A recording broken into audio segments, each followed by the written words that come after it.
Jornal em Foque. Apoio Unisanta, Universidade do Grupo de Excelência do MEC. BocNews, o jornal gostoso de ler e bom de negócios.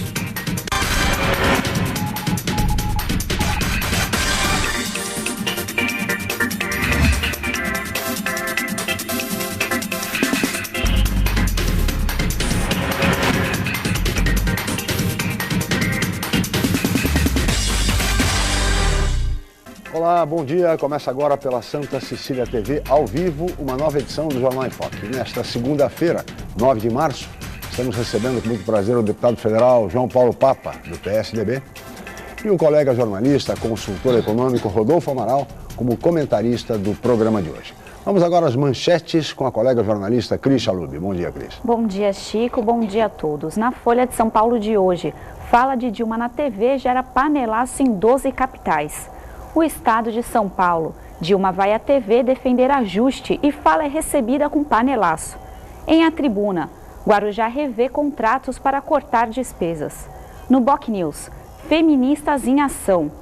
Santa Portal, preso em casa noturna de Santos suspeito de assassinato de universitário. G1 Santos e região, mulher morre após acidente grave em Guarujá. E no portal da UOL, nem de longe crise é das dimensões que dizem alguns, afirma Dilma. Chico? Obrigado, Cris. Muito bem. E como esperado, a presidente Dilma Rousseff foi à televisão em rede nacional, no Dia Internacional da Mulher, comemorado ontem, mas para falar do ajuste fiscal e pedir o apoio e a compreensão da população às medidas econômicas que seu governo vem tomando. No entanto, aquilo que foi esperado pelo governo, esse apoio as medidas ao ajuste fiscal, o que se viu foi exatamente o contrário. Um imenso panelaço em todo o país, apitaço, buzinaço, enfim, todo tipo de protesto contra as palavras da presidente Dilma Rousseff. E essa manifestação de ontem, uma manifestação que pode-se dizer espontânea, sinaliza um grande reforço para a manifestação do próximo domingo, dia 15 de março, uma manifestação de protesto contra o governo, contra o PT, contra a presidente Dilma, que está marcado para acontecer em todo o país. Esse movimento era desconsiderado pelo governo, tratado até com certo desdém, mas agora, diante do que se viu ontem em todo o país, é bem possível que esse movimento ganhe um reforço considerável. E a crise política vai se agravando a cada dia. Agora, com a lista do Procurador-Geral da República, Rodrigo Janot, que foi divulgada pelo Supremo Tribunal Federal, e com a abertura dos inquéritos para 34 parlamentares, a crise vai se agravar sem dúvida nenhuma, especialmente porque entre os citados estão o presidente do Senado, Renan Calheiros, e também o presidente da Câmara Federal, Eduardo Cunha, ambos do PMDB. O fato é que a crise política entre o Executivo e o Legislativo tende a se agravar e as consequências de todo esse impasse, elas são imprevisíveis, imponderáveis a esta altura dos acontecimentos no Brasil. Como se isso não bastasse, ainda temos a crise econômica e a crise ética e moral que se abatem seriamente sobre o país. Exatamente por isso, o clima, o ambiente em Brasília não é dos melhores, é um clima intranquilo. E sobre tudo isso, nós vamos falar com o nosso convidado de hoje, que há 40 dias está vivenciando essa experiência em seu primeiro mandato como deputado federal, é o nosso convidado João Paulo Papa. Mas ele vai falar sobre tudo isso assim que a crise informar a previsão do tempo e o movimento de balsas e estradas para hoje. Cris. A previsão para esta segunda é de tempo nublado com chuva a qualquer hora. A temperatura varia entre 22 e 28 graus. Estradas. O sistema Anchieta Imigrantes está em operação normal 5x5. O tráfego é lento no sentido São Paulo. Já as rodovias Cônego Domênico Rangoni e Padre Manuel da Nóbrega apresentam tráfego normal em ambos os sentidos. Balsas. 8 embarcações operam na travessia Santos-Guarujá. A espera é de 10 minutos em Santos e 30 minutos em Guarujá. Já a travessia Guarujá-Bertioga opera com apenas uma embarcação e com 20 minutos de demora. Participe do Jornal em Foque. Envie sua pergunta pelo Facebook, Twitter ou e-mail je@enfoquecom.com.br. A reapresentação desta edição pode ser assistida às 17 horas ou então confira a qualquer momento pelo nosso canal do YouTube. Chico? Obrigado, Cris. Nós vamos agora para um rápido intervalo. Voltaremos em seguida para entrevistar o deputado federal João Paulo Papa, do PSDB. Voltamos já.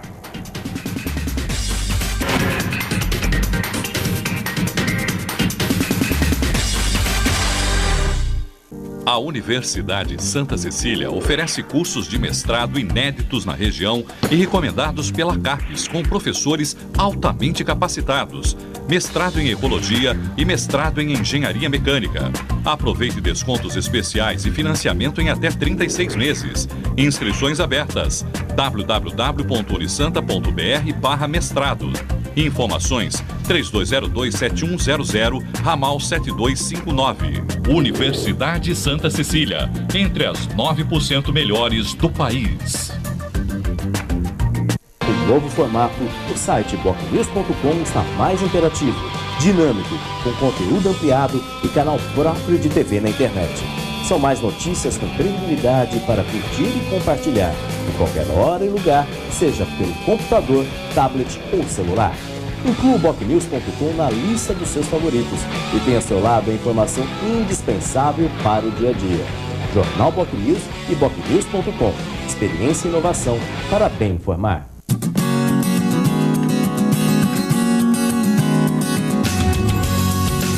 Dicas para economizar água. Mantenha a torneira fechada enquanto escova os dentes, passa a barba ou lava as mãos. Você pode economizar de 9 a 70 litros de água. Reduza o tempo do seu banho e mantenha o chuveiro fechado enquanto passa o shampoo ou sabonete. Cada minuto no banho gasta cerca de 10 litros. A Santa Cecília TV colabora com o meio ambiente. A Universidade Santa Cecília oferece cursos de mestrado inéditos na região e recomendados pela CAPES, com professores altamente capacitados, mestrado em Ecologia e mestrado em Engenharia Mecânica. Aproveite descontos especiais e financiamento em até 36 meses. Inscrições abertas. www.unisanta.br/mestrado. Informações 3202-7100, ramal 7259. Universidade Santa Cecília, entre as 9% melhores do país. Excelência é estar entre as melhores universidades do país. É ter um preço justo, programas de financiamento e bolsas de estudo. Excelência é ter laboratórios dentre os melhores do Brasil, segundo o MEC. É prestar cerca de 2 milhões de atendimentos anuais gratuitos. Unisanta, Universidade do Grupo de Excelência, entre as 9% melhores do Brasil. Vestibular Universidade Santa Cecília. Inscreva-se já!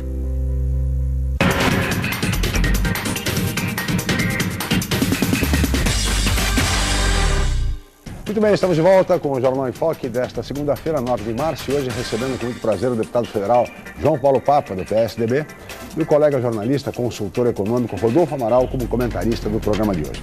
Eu gostaria de começar esse programa, deputado, obviamente falando, o senhor deve ter acompanhado, e gostaria de saber da sua avaliação com relação ao pronunciamento ontem da presidente Dilma Rousseff, que inclusive chegou a comparar, deputado, a crise que o Brasil vive, a crise econômica que o Brasil vive, à crise de 1929, com a quebra da Bolsa, o craque da Bolsa em Nova York, ou seja, dando uma amplitude a essa crise econômica que vivemos, de dificuldades que vivemos, e pedindo o ajuste, pedindo apoio ao ajuste fiscal.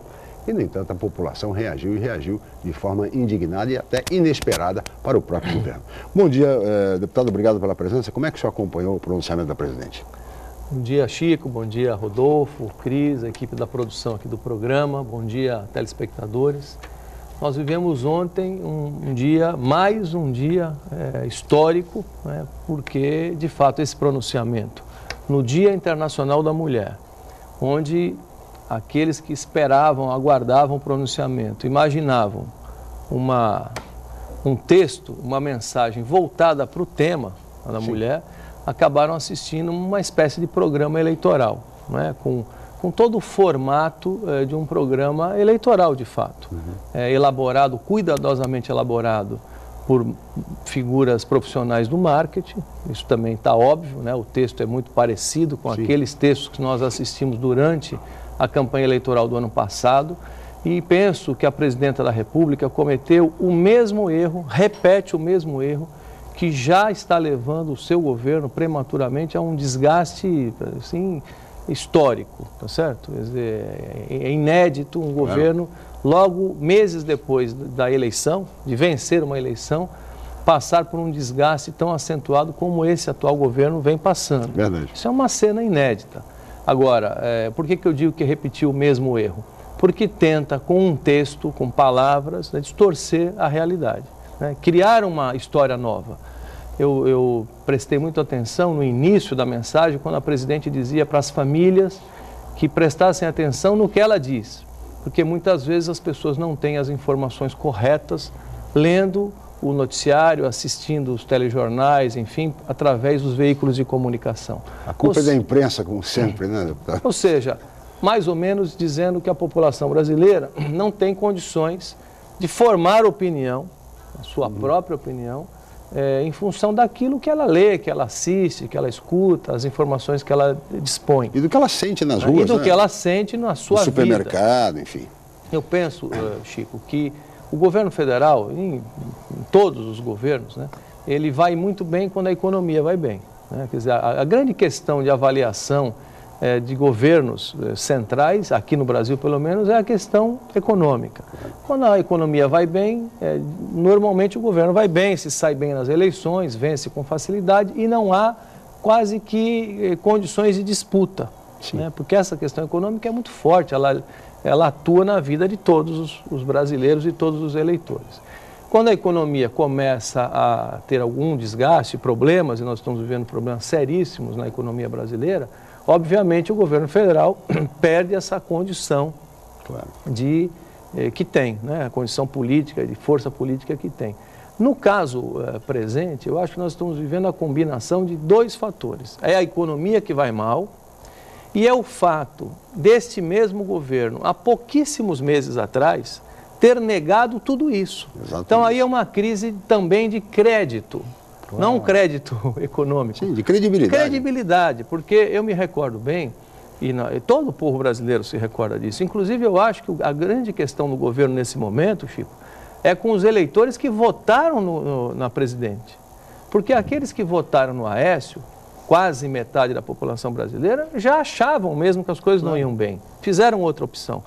Mas uma boa parte, a maioria, um pouco mais do que a metade, acabou optando, né, pelo governo atual, pela continuidade do governo atual. Esses, né, acreditaram na mensagem que o governo passou na eleição. E o que diziam os candidatos da oposição? O que dizia o Aécio, a Marina, o Eduardo, enfim, todos aqueles que disputavam, alertavam a população brasileira e o eleitor sobre os erros, né, e os problemas que nós estávamos acumulando naquele momento e que iam agravar a situação econômica no Brasil. E o que falava o governo? E o que dizia a candidata?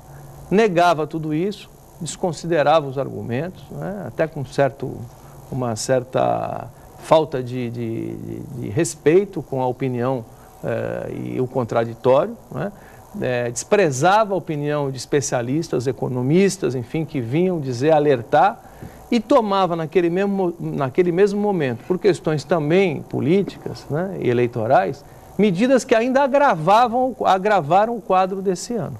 A questão da energia elétrica, por exemplo. Né? Quando você reduz o preço da tarifa da energia elétrica e vai a público dizer que reduziu porque foi eficiente, competente e que resolveu, então, transmitir toda essa competência para o consumidor, reduzindo tarifa, e quando todos os especialistas da área de energia alertavam naquele momento para o grave erro de desorganização de um sistema que até então era o mais organizado do país em infraestrutura, o governo negava tudo isso. Então eu penso que a crise agora é muito séria, de fato, porque ela é uma junção de... O governo está sem credibilidade. Exatamente, ela é uma junção de crise econômica que é real, nós estamos vivendo e vamos viver, e o Brasil tem que passar por isso, terá que passar, isso não há dúvida. A presidente disse ontem, e nesse ponto ela tem razão. Nós vamos ter que fazer sacrifício, todos teremos que fazer sacrifício. Não há outra maneira de passar por essa crise, mas o governo agravou a crise, negou a crise, para ganhar a eleição. Para ganhar a eleição, quer dizer, criou para si próprio uma grande armadilha, porque agora esses próprios eleitores que confiaram... E próprios militantes do PT mesmo, simpatizantes, também, políticos do PT. Pessoas própria senadora Marta Suplicy, um exemplo que está nos jornais de hoje, a senadora criticando duramente a presidente como governo sem rumo. E aí você falou no início do programa sobre o Congresso, e aí é um outro aspecto. não posso me dizer aqui, estou fazendo uma defesa corporativa, eu sou um deputado estreante, estou ainda começando, tentando entender, aprender, enfim, talvez levar uma experiência mais real, que é a experiência da prefeitura, de gestor, de executivo, é uma experiência boa, né? Interessante no Congresso Nacional.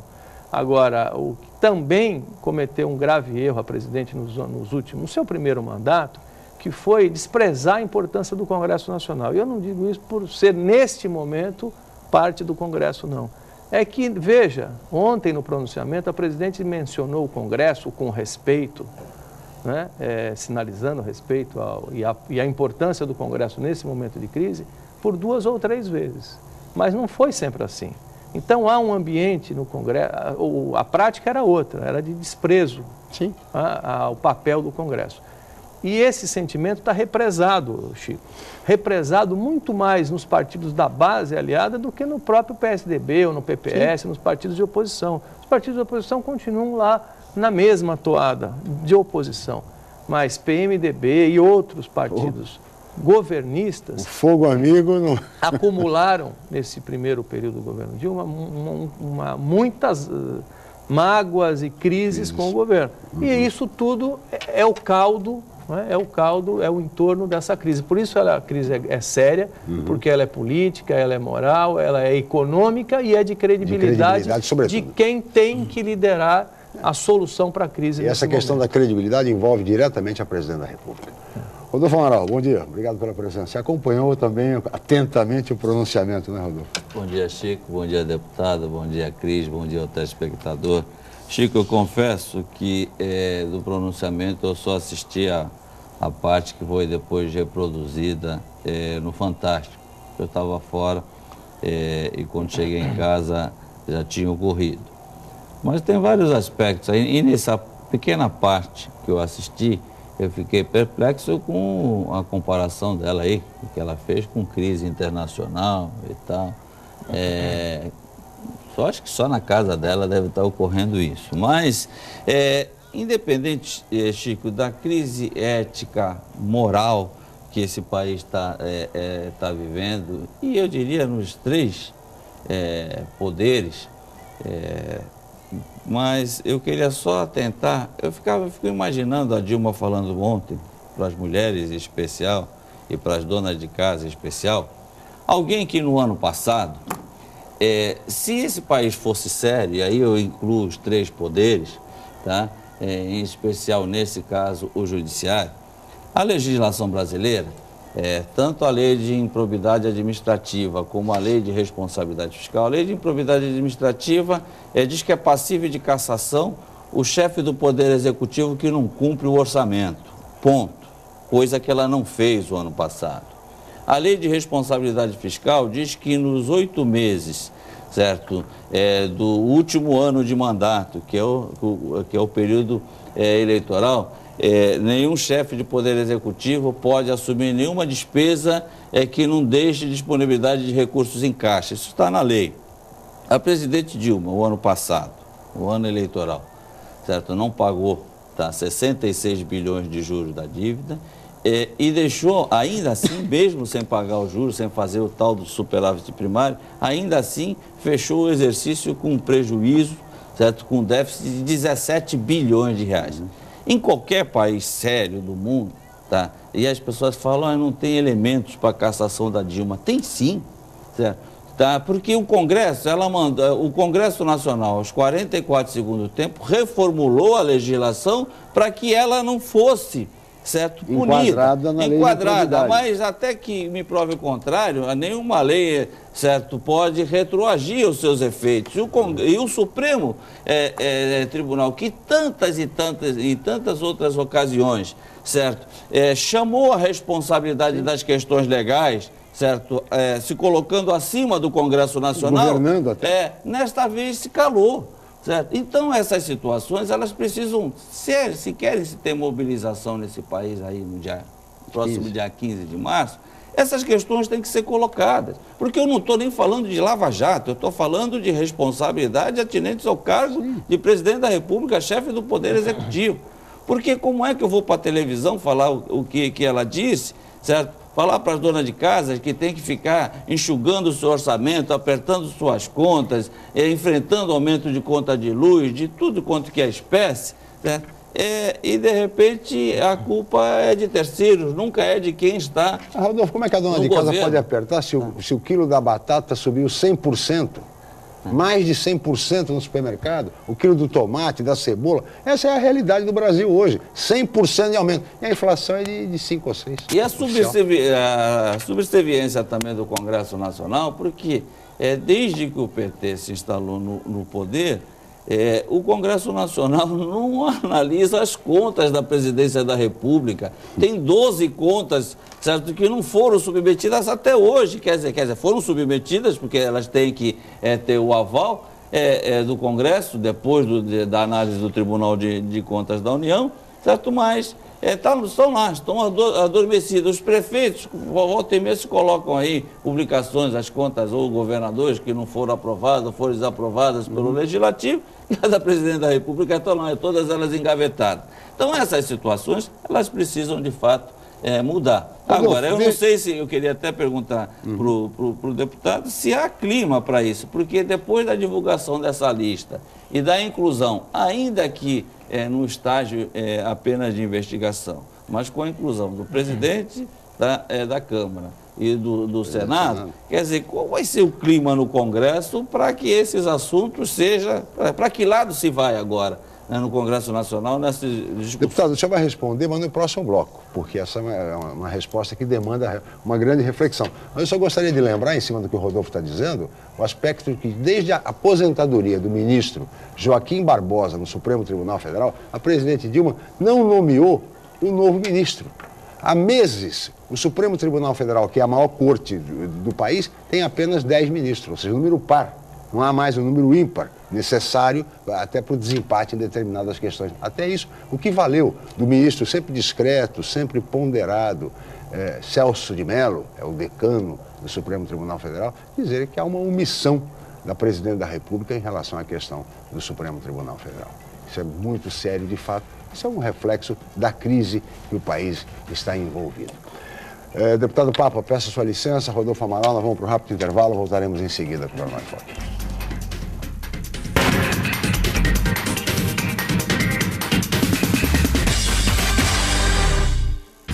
Hoje, o mercado de trabalho exige cada vez mais qualificação. Faça a pós-graduação na Universidade Santa Cecília. Mestrado, especialização, MBA, aperfeiçoamento e extensão em diversas áreas. Cursos inéditos, presenciais e à distância, reconhecidos pelo MEC e com professores altamente capacitados. Aproveite descontos especiais e financiamento em até 36 meses. Pós-graduação Universidade Santa Cecília, levando você ao sucesso profissional. Já se sabe que a comunicação é fundamental para se alcançar o sucesso. Sem ela, tudo fica mais difícil. Mas só uma empresa com experiência comprovada pode oferecer soluções em comunicação adequadas às necessidades de seus clientes com menor custo e maior benefício. Enfoque, há 25 anos inovando na comunicação regional. Acesse www.enfoquecom.com.br ou ligue 3238-3380. A Pátria Educadora se faz com mais oportunidade de acesso à educação. O Enem é o principal caminho de oportunidades para ingressar em uma faculdade. Por isso, o Ministério da Educação abriu uma consulta pública para ouvir professores, diretores, alunos e toda a sociedade, para que apresentem sugestões de como aprimorar o Enem. Acesse o site até o dia 17 de março e dê sua opinião para juntos construirmos uma educação melhor. Ministério da Educação, Governo Federal.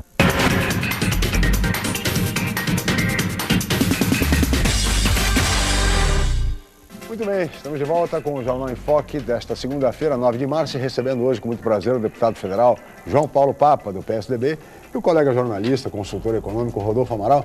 E no bloco anterior, o deputado deixou uma pergunta com relação ao clima, ao ambiente no Congresso Nacional diante da lista da Operação Lava Jato e do envolvimento pelo menos no sentido da abertura das investigações contra o presidente do Senado, Renan Calheiros, contra o presidente da Câmara Federal, Eduardo Cunha, ambos do PMDB, sem falar em outros pesos pesados da política nacional, como os senadores Fernando Collor, Antônio Anastasia, Edson Lobão, ex-ministro, Gleisi Hoffmann, ex-ministra, chefe da Casa Civil da presidente Dilma.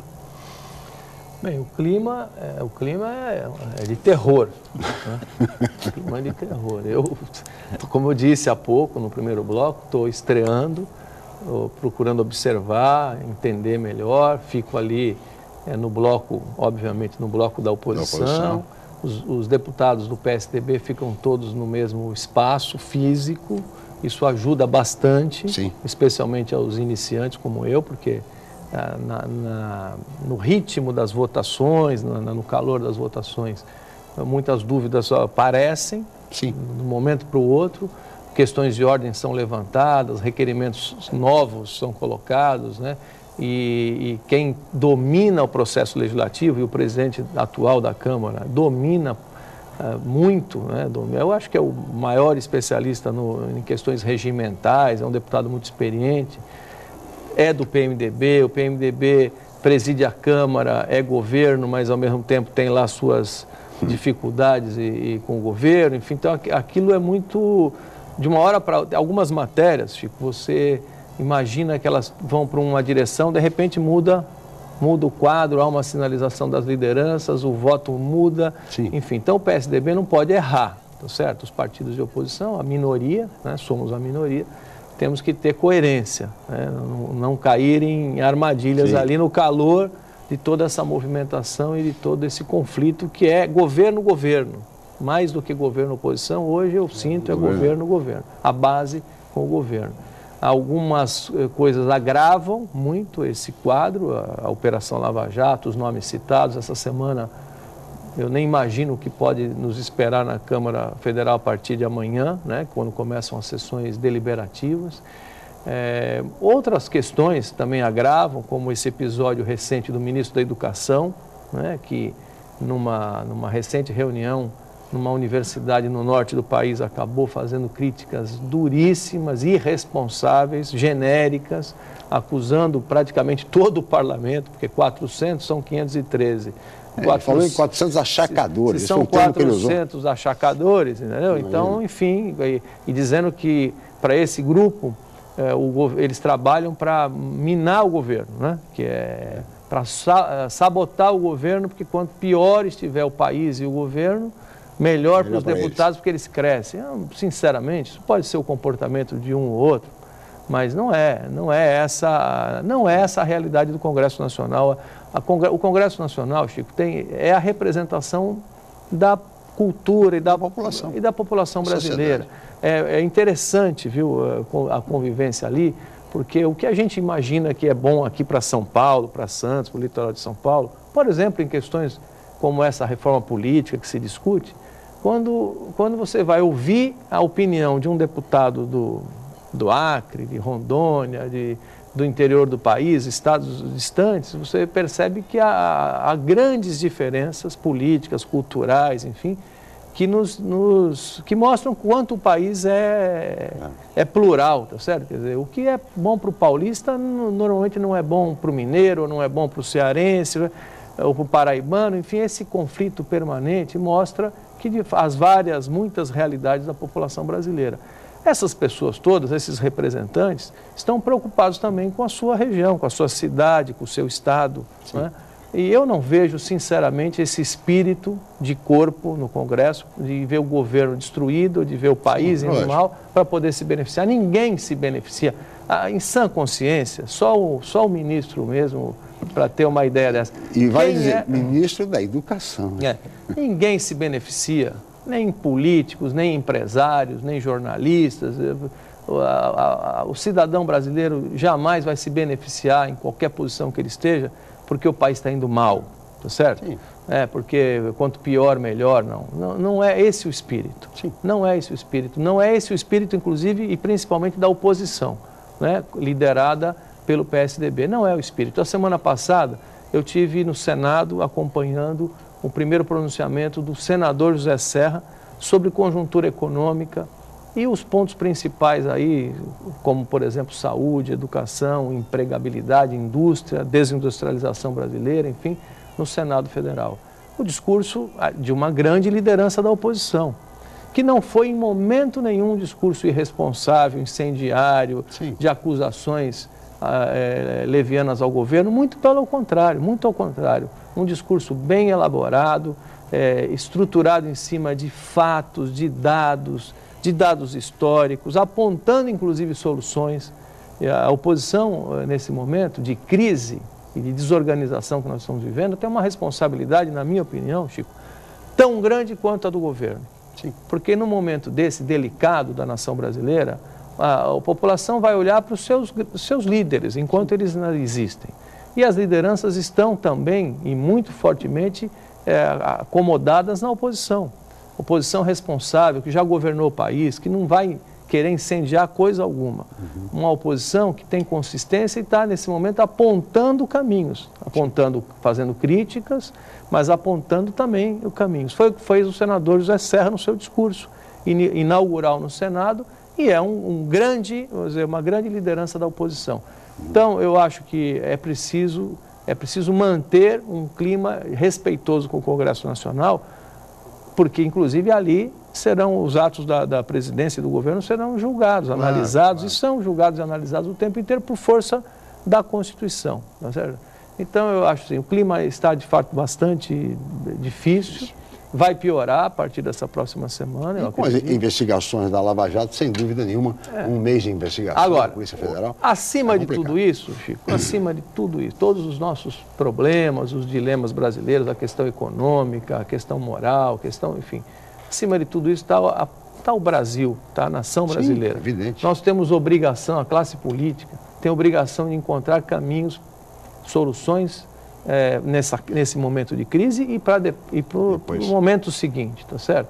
Agora, se nós todos, né, a classe política, perde a credibilidade, aí é a própria democracia que está aí. Sem dúvida nenhuma. Que passa a correr risco. Deputado, eu queria abordar um tema agora, Rodolfo, que é um tema comum aqui aos nossos convidados, que estão trabalhando muito nessa área, que é a área da saúde. O Rodolfo elaborou um estudo que foi publicado, inclusive, pelo jornal A Tribuna, e o deputado Papa também dedica o seu mandato a trabalhar também pelo setor de saúde. E, aliás, nas emendas do orçamento impositivo, as emendas parlamentares, o deputado Papa reservou exatamente a totalidade, né, deputado, dos recursos, 10 milhões de reais, para diversos equipamentos do setor de saúde, hospitais filantrópicos, enfim, de todas as 9 cidades da nossa região metropolitana. Eu gostaria, primeiro, de ouvir o Rodolfo a respeito dessa relação, desse estudo que ele desenvolveu na área da saúde na região e também a respeito da questão do orçamento impositivo, Rodolfo. Chico, na verdade foram duas situações que o deputado acabou de comentar, que no Congresso às vezes está se votando uma coisa e num determinado momento se vira e vota outra. É exatamente esse caso que ocorreu da saúde. Existiam 2 projetos de lei distintos, projeto de emenda constitucional, caminhando de forma separada. Um que eram as emendas impositivas e o outro que mexia com esse índice de participação aí da cota de participação da União no financiamento da saúde.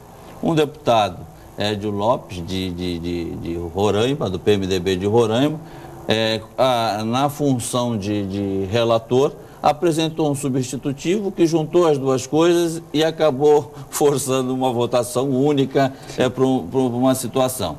E que, de fato, como dizia a matéria na tribuna de ontem, quer dizer, não há absolutamente a garantia de que haverá redução. Tá? Pode haver, tudo indica que vai haver, porque há uma tendência da receita corrente líquida cair nos próximos 2 anos em função da crise, que é o parâmetro utilizado para o financiamento da saúde, e assim a saúde perder 7 bilhões só da parte da União. Eu diria até que perde um pouco mais, porque uma vez caindo a receita dos impostos, como os municípios e o Estado participam no financiamento da saúde com os seus impostos e transferências constitucionais, quer dizer, a coisa vem em cascata e pode ter sido um tiro no pé. Agora, o problema da saúde é muito mais grave. Hoje o governo investe 92 bilhões da sua parte em saúde, desses 63 bilhões vão para estados e municípios, e lá na ponta da internação, que é onde há a crise mais acentuada, só ficam com 30 bilhões de reais. Então tem que se mexer vários aspectos da saúde. Nós fizemos esse trabalho mais no sentido de uma advertência, até porque isso só ocorrerá a partir de 2016, como o deputado fala no artigo, certamente vai comentar. A lei diz uma coisa, mas estabelece o mínimo. Isso significa dizer que o governo vai ter que seguir o mínimo. Aliás, o senhor também é um estudioso a respeito do tema, deputado, escreveu hoje, elaborou um artigo que está sendo publicado hoje no jornal A Tribuna a respeito do orçamento impositivo e a saúde. Esse artigo publicado na Tribuna de hoje, eu tento, e acho que é bem didático, esclarecer uma certa confusão que se gerou, foi criada em função dessa aglutinação de dois temas distintos. A PEC, que criou o orçamento impositivo, que era uma velha reivindicação dos deputados. Por quê?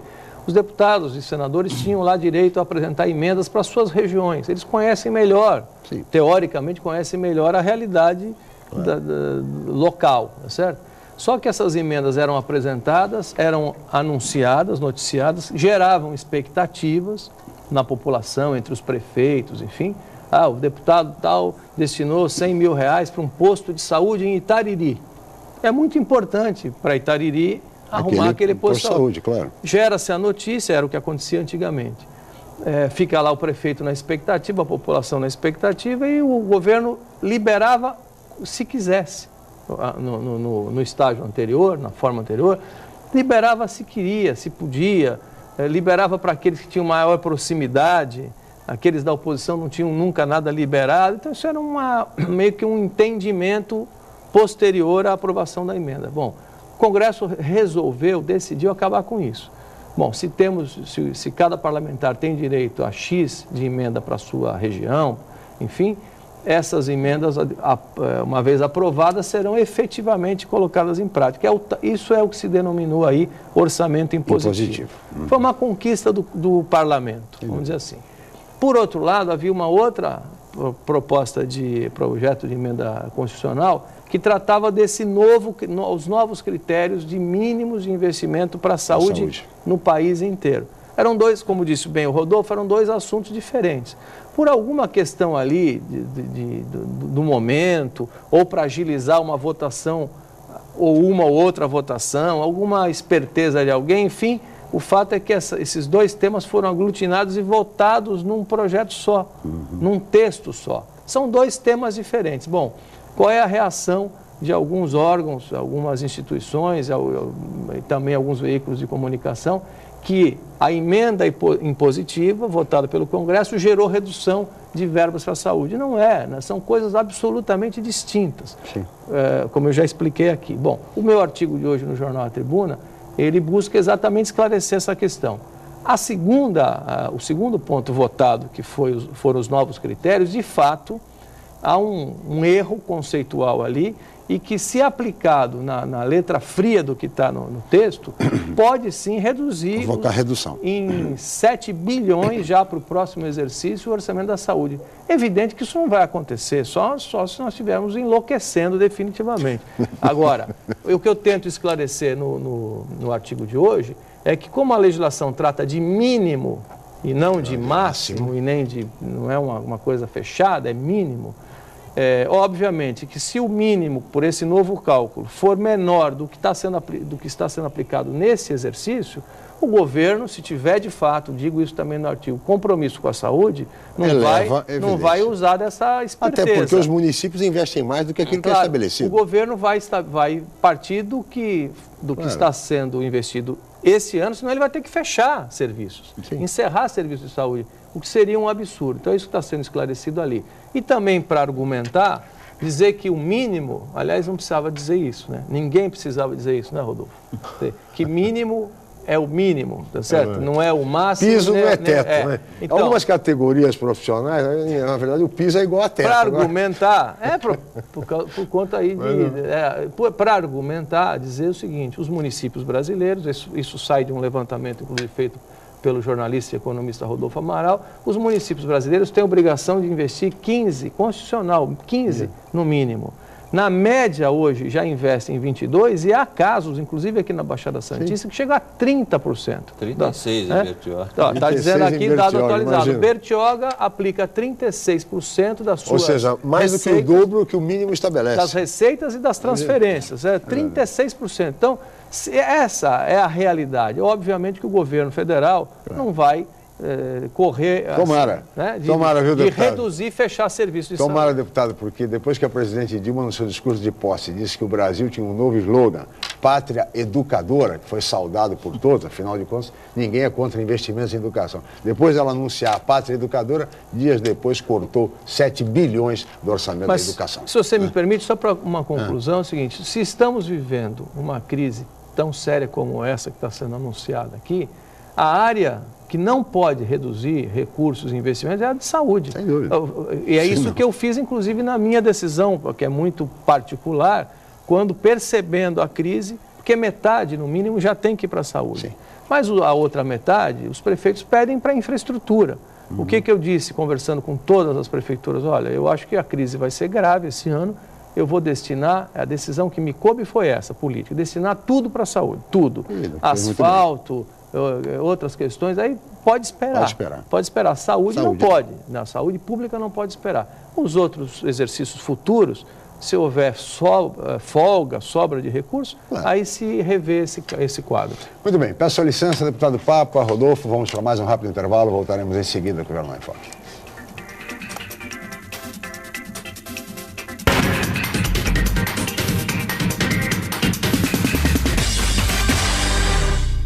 Academia Unisanta.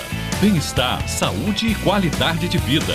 Mais de 80 aparelhos de última geração. Profissionais qualificados para orientar as atividades de modo personalizado. Ambiente agradável com muito conforto para todas as idades. Musculação é na Unisanta. Academia Unisanta. Dê uma força para a sua saúde. Informações 3202-7126. Um novo formato, o site bocnews.com está mais interativo, dinâmico, com conteúdo ampliado e canal próprio de TV na internet.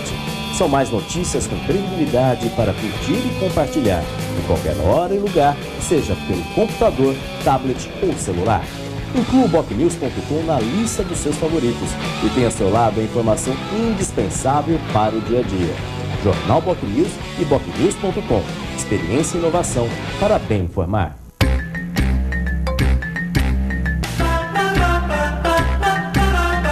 Dicas para economizar energia elétrica. Você já experimentou passar um dia só com a luz do sol?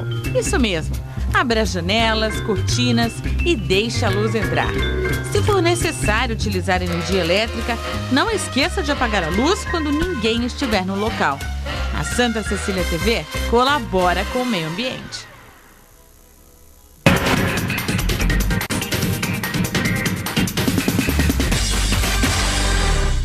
Muito bem, estamos de volta com o Jornal em Foque desta segunda-feira, 9 de março. E hoje recebendo com muito prazer o deputado federal João Paulo Papa, do PSDB, e o colega jornalista, consultor econômico Rodolfo Amaral, como comentarista do programa de hoje.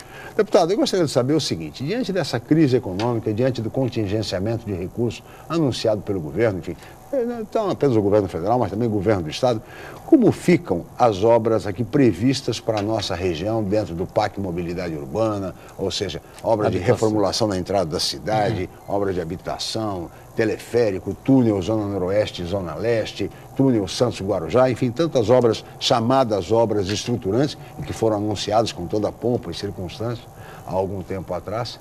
Essas obras correm risco, deputado? Bem, eu penso que sim, né? Eu acho que, aliás, é essa sinalização clara do governo e do ministro da Fazenda, certo? Um contingenciamento forte em investimentos e até em custeio, né? E até em custeio. Num quadro de crise, a primeira coisa que se tem que pensar em contingenciar é investimento. Como eu disse há pouco, não na saúde, não na educação, né? Quer dizer, são áreas que devem ser preservadas. Obras de infraestrutura, por mais importantes que elas sejam, e todas são importantes, sempre podem esperar, tá certo? Quer dizer, não é só Santos que tem a expectativa de realizar grandes obras de infraestrutura. Nós temos obras em São Vicente, Praia Grande, Guarujá, aqui em Santos, obras que são de interesse metropolitano, a entrada da cidade não é a entrada da cidade de Santos. Essa obra, cansei de dizer já, essa obra é a entrada do porto, do maior porto do país. Não é? Essa obra é de conexão metropolitana, porque ela ajusta o sistema viário de São Vicente ao sistema rodoviário, Imigrantes e Anchieta, enfim. Então, são obras importantes, né, para a economia, para a eficiência, para diminuir o custo do porto, o custo do Brasil, mas elas podem esperar. Eu imagino que a essa altura o Ministério do Planejamento, o Ministério das Cidades, já deva estar ajustando, aliás, já saiu um decreto, acho que há 2 semanas atrás, do ministro da Fazenda determinando novos patamares de investimentos para todos os ministérios. Aquilo é uma visão geral, né? Inclusive afetando aqui investimentos no Porto de Santos. Agora, como cada entidade, como cada ministério vai pensar dentro desse corte, que já o corte está decidido já, o que anda, o que para, o que espera, o que alonga e o que dá sequência, aí é o ajuste que tem que ser feito na base da inteligência. Na minha opinião, e se eu for perguntado sobre isso, todas as obras em andamento, de habitação, de drenagem, de infraestrutura geral, né, as que estão em andamento, devem ter prioridade. Aquelas que ainda não foram licitadas, aquelas que estão ainda, podem aguardar um pouco mais. Aí elabora, nesse tempo, né, nesse período de tempo, até que elas possam ser retomadas, aprimora-se projetos executivos, aprimora-se a parte ambiental, soluções de desapropriações. Essas obras grandes, Chico, elas têm a parte da União, uma parte grande da União, financiada, inclusive, que será paga pelas prefeituras, mas tem contrapartida local e tem muitas desapropriações. Essas desapropriações são penosas, difíceis, burocráticas, então não dá mesmo para fazer no afogadilho. Não dá, já não seria feita, essas obras não seriam feitas de afogadilho se tivesse todo o dinheiro do mundo para usar. Então vamos aproveitar a crise, né? Como dizia o nosso querido Oswaldo Justo, né? Algumas dificuldades geram facilidade. Aproveitar também a crise, mas vamos repensar o cronograma, alongar o que puder alongar, concluir o que está em andamento e aproveitar esse tempo, né, para aprimorar direito para o início efetivo da obra ter as soluções já todas pensadas. Rodolfo Amaral. Bom, Chico, eu vou aproveitar o ensejo para fazer algumas considerações que eu julgo importantes, porque eu estou um tanto quanto cansado de assistir políticos vindo aí, autoridades federais vindo aqui na região, anunciando que vão fazer isso, vão fazer aquilo, vão liberar dinheiro. Toda semana tem uma manchete desse gênero, mas parece que eles menosprezam a nossa inteligência, a nossa capacidade de raciocínio e principalmente a capacidade investigativa. O orçamento, independente desse decreto dito pelo deputado Papa aí de corte, que o Levi anunciou há alguns dias, cortando em todos os ministérios, o caso específico do Porto de Santos. O Porto de Santos, no orçamento de 2014, o orçamento de investimentos da União em 2014 tinha previsto 545 milhões. Foi incompetente para utilizar, ou o governo não liberou, mas o fato é que desses 545 usou 272, exatamente 50% do que estava previsto. Para o orçamento de 2015, agora, foram previstos 156. Olha que o outro era 545. Tem 156. E desses 156, esse decreto que o ministro assinou já corta mais 58%, vai perder mais 90%. Certo? E aí, vejam só, a gente fala de obras de entrada da cidade, nós temos as perimetrais da margem esquerda e margem direita há anos sendo feitas. Tá? A de Santos tem uma projeção de verba de 5 milhões. A do Guarujá, que ainda está terminando a primeira fase, tem 10 milhões. Um mergulhão que o presidente da Codesp disse que ajustou o tamanho da obra, e etc, tem R$1 milhão previsto no orçamento da União. Então, o que eles falam, o que eles anunciam, o que está escrito no papel, é uma diferença muito grande. Certo? Nós precisamos, na verdade, é isso que eu queria até questionar o deputado Papa, porque isso também não está acontecendo pela primeira vez, não. Isso está acontecendo não só com o Porto de Santos, mas com os portos brasileiros, há pelo menos 12 anos. Isso vem ocorrendo. Nós já deixamos de utilizar mais de 2 bilhões, nós, o Porto de Santos. Sendo que, num determinado período, certo, o presidente aí da CODESP era indicado pelo PSB, que nós tínhamos um parlamentar, hoje vice-governador do Estado, que tinha influência sobre essa situação. E eu pergunto para o deputado, não é possível, pelo menos na questão portuária, que é estratégica para o desenvolvimento nacional, para as exportações brasileiras e tal, os deputados, a bancada regional, certo? Se associando aos demais parlamentares, por exemplo, no seu caso, do PSDB de São Paulo. Levar esse assunto Porto, esse assunto execução orçamentária, para um debate mais amplo na Fiesp, com lideranças, para que haja um movimento forte e preserve-se o Porto, porque nos investimentos das estatais, os portos brasileiros têm a ridícula participação de 1,5%. Certo? É ofensiva essa participação e desse 1,5% tem gasto 1/3 disso, ou seja, tem gasto 0,5%. Deputado. A crise que está aí, ela apresenta, como toda a crise, algumas oportunidades de se repensar políticas em todos os setores. Está aí um setor, Rodolfo, que é o setor portuário, que, como você disse, bem colocou, é um setor estratégico para a economia nacional, que precisa passar por precisa ser passado a limpo, precisa passar por uma revisão conceitual. No caso do Porto de Santos, para trazer aqui, que a gente conhece um pouco melhor, para dar uma clareza, né, e dar um exemplo concreto do que eu estou falando. O Porto de Santos precisa ser revisto na sua forma de gestão. Eu sempre defendi a participação do Estado e dos municípios na gestão do Porto. Aí você vai falar, o que isso tem a ver com investimento? Isso tem tudo a ver com investimento, tudo a ver com bom planejamento. Eu sempre, nos últimos anos, dizia o seguinte, o maior e mais importante investimento feito para que o Porto de Santos tenha mais eficiência nos últimos anos foi feito pelo Estado de São Paulo. É o Rodoanel, tá certo? Quer dizer, não é a perimetral da margem direita, não é a perimetral da margem... São necessárias, são obras necessárias. Mas o que deu um grande impulso, deu inclusive capacidade de organização da chegada da carga, que antes, todos lembramos, a carga chegava aleatoriamente em Santos, parava tudo, parava a portuária, parava a Anchieta, parava inclusive os terminais, né? Porque não havia a mínima condição de programação da chegada da carga do interior do país para o Porto de Santos. O que mudou esse quadro, agora, nos últimos anos, foi exatamente a construção do Rodoanel, dos vários trechos do Rodoanel, feito pelo Estado de São Paulo, ou seja, boa parte do sucesso atual do Porto de Santos se deve a obras feitas pelo Estado de São Paulo. Eu penso que esse é o momento de crise, para que municípios, no caso concreto aqui nosso, Guarujá, Santos e o Estado de São Paulo, comecem a participar da gestão do porto, desse porto, porque as coisas estão todas entrelaçadas. Veja o que nós falamos há pouco da entrada da cidade.